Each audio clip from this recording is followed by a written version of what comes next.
Byron Donalds, okay, was hosting an event. They've been doing this either monthly or bi-monthly with my man Wesley Scott.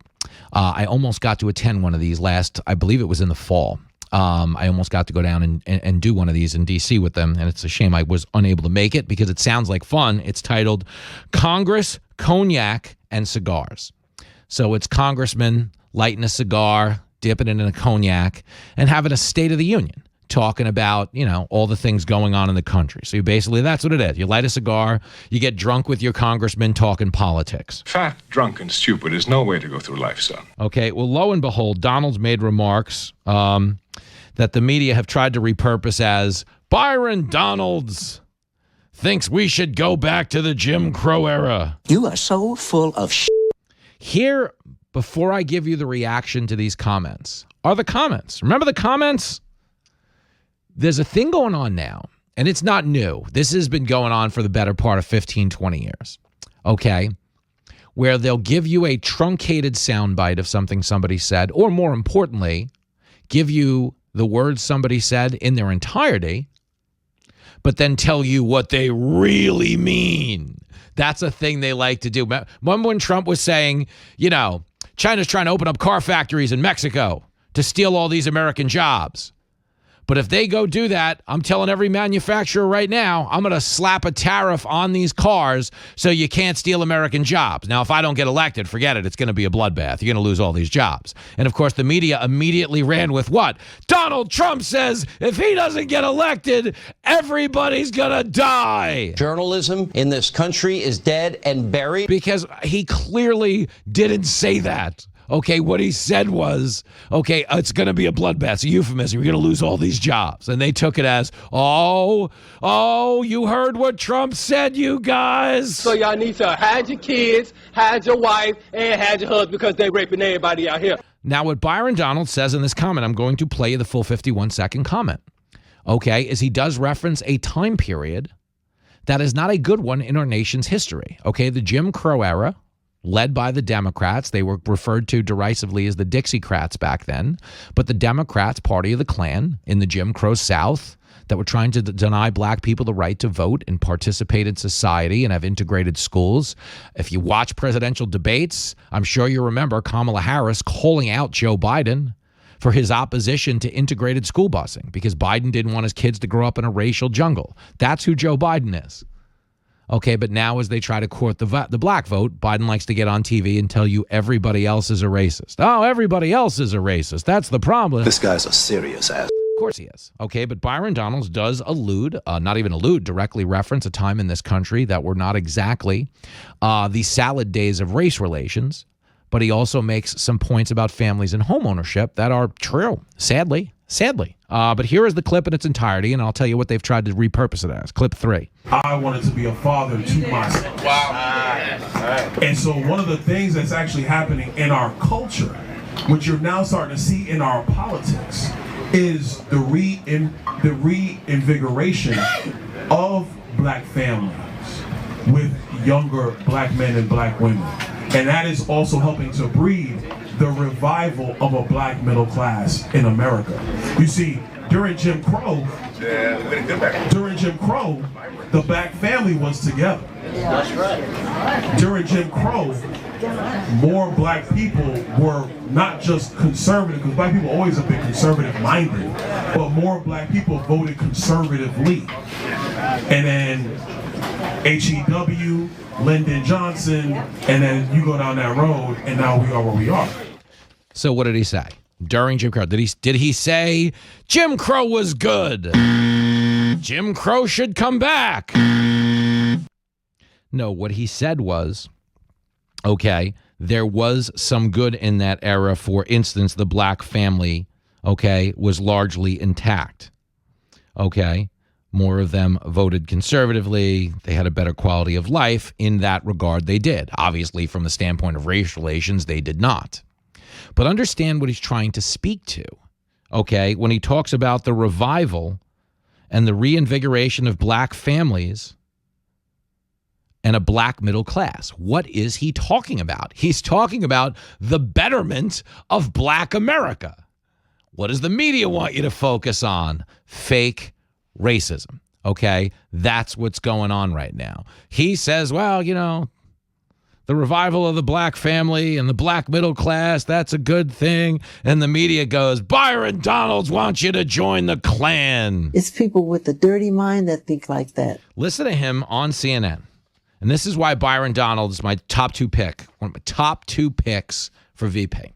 Okay, do you know who I think the favorites are? I think the favorites are Tim Scott and Rubio. That's who I think the favorites are, straight up. I think it's going to be either of those two. The best story, Byron Donalds has the most skills. He just does. He's really good. Okay? Erica Donalds, his wife, I've met his kids. His family came to my stand-up show down in Naples. Really cool guy. I've met him off the air a bunch of times. I've met his mother. His mother came here one night. I was hosting TV here at Fox. He was on the show, and his mother was here in the green room. We hung out. And they're just wonderful people. And they're people, okay, members of Black America that didn't fall for the government lie that they couldn't do it on their own. Okay, but that is the government lie. The Democrats want you to believe the only way a black family can get ahead in this day and age is if the government does it for them, because black people aren't even capable of getting a driver's license in this day and age. That, when you talk about Jim Crow references, Joe Biden famously said it was Jim Crow on steroids to ask black people for voter ID. This is Jim Crow on steroids, what they're doing in Georgia and 40 other states. Now, did that Jim Crow comparison get Biden in trouble with the media? Of course, he was trying to portray Jim Crow in a negative light, but he was also trying to trivialize, okay, in theory, what the Democrats did to black voters back then by saying it compared less harshly to asking someone in this day and age to get a voter ID. Okay, but understand, Byron takes the shots, goes right over to CNN. CNN. Okay, not exactly Mar-a-Lago Monthly, as we say over at CNN. They've predicated their entire business model on obsessively reporting over Donald Trump in the negative like he's an ex who dumped them in 7th grade. Oh my God, did you see what Donald said? He was like on that rally today, and he was like at the Jersey Shore. Did you see Donald? Who would like ever go to Donald's place, right? Oh my gosh, Donald's in Trump, you guys. Did you see Donald Trump in court? He was like in court. Like, that's so random. Like, that's what CNN, that's how they cover Trump. And you understand, Byron Donalds doesn't back away going, I won't get a fair fight. He takes it on anyway. Okay, and that's where I think he's a sleeper pick, because I think Trump likes that about him. He's a guy in football, they say he's got a nose for the ball. Just always winds up where the ball is by the end of the play. If you're a defensive, you're a linebacker, you want a guy with a nose for the ball. Always winds up near the play. Okay, here is Donalds on CNN, clip 4. One thing I really want to just get you to address is there were a lot of people who heard what you had to say, and a lot of them are offended by the idea that you would repeat Jim Crow 3 times in your comments as if to suggest that that was a time period because that black families were, in your words, together, because, in your words, black people were not just more conservative, they voted more conservatively. That's a good thing. I mean, it sounds like nostalgia. Do you regret using that time frame as a reference?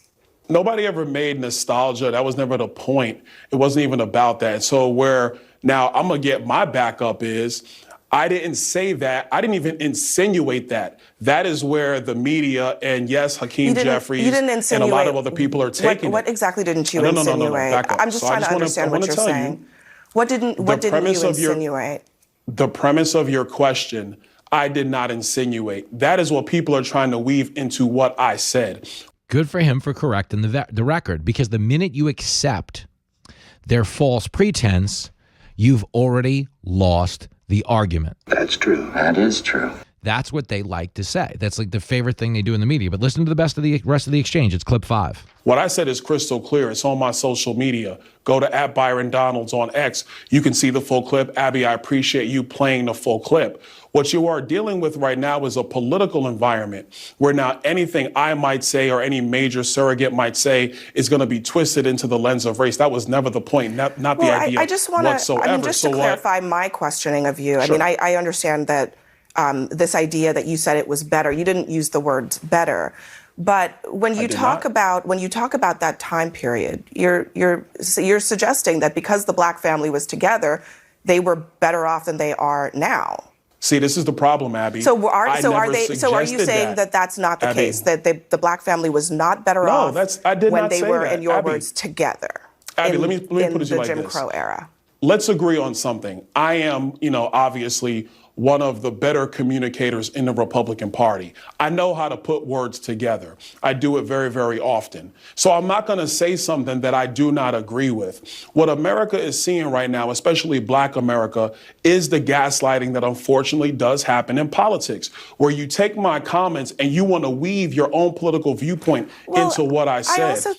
Good for him. I mean, seriously, Abby Phillip. In my opinion, that sucked. Okay, he's great. Stayed calm. Made sure that his point was understood. Made sure the viewer recognized what the media was trying to do to his comments. That's what makes him a really good pick for VP, because he understands this is the game. This is the game.